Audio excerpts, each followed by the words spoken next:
You mentioned the Middle East, and this is another area where you've spoken out forcefully and with conscience, I think, over the years. And you said at one point that to be forced to choose between a relationship with Israel and those with Arab Muslims, including Palestine, is, quote, an irresponsible, dangerous, false choice. How difficult has it been to speak out as you have done on perhaps the most emotional issue for U.S. foreign policy?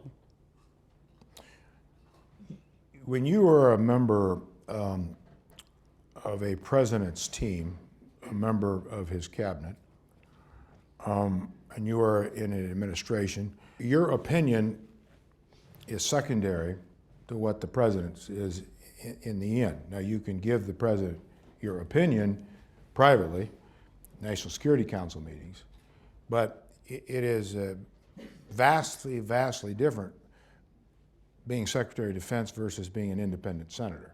A United States senator essentially has no responsibilities. And I say that as endearing as I can. I mean, we don't run anything. We don't have, I mean, you keep your constituents happy enough to get reelected. And, but you take cabinet members, they run cabinet departments. So the answer to your question is, I always spoke very freely to the president in National Security Council meetings about my positions, but the president sets the course on all relationships. So regardless of what you think, if you want to stay in the cabinet, if you agree that that's the position, that's the position. And you state it as the position of the administration. I never felt conflicted with that because, for one thing, I think President Obama and I have a pretty similar view of a lot of things in the Middle East, and especially our relationship with Israel. I used to say when I'd get hammered that I would speak up for the Palestinians or the Arabs, that we ought to listen to them. I mean, that has nothing to do with whether I supported Israel or not. And as I said during my confirmation hearing, I mean, you will never find in my 12 years in the Senate one vote I voted against Israel.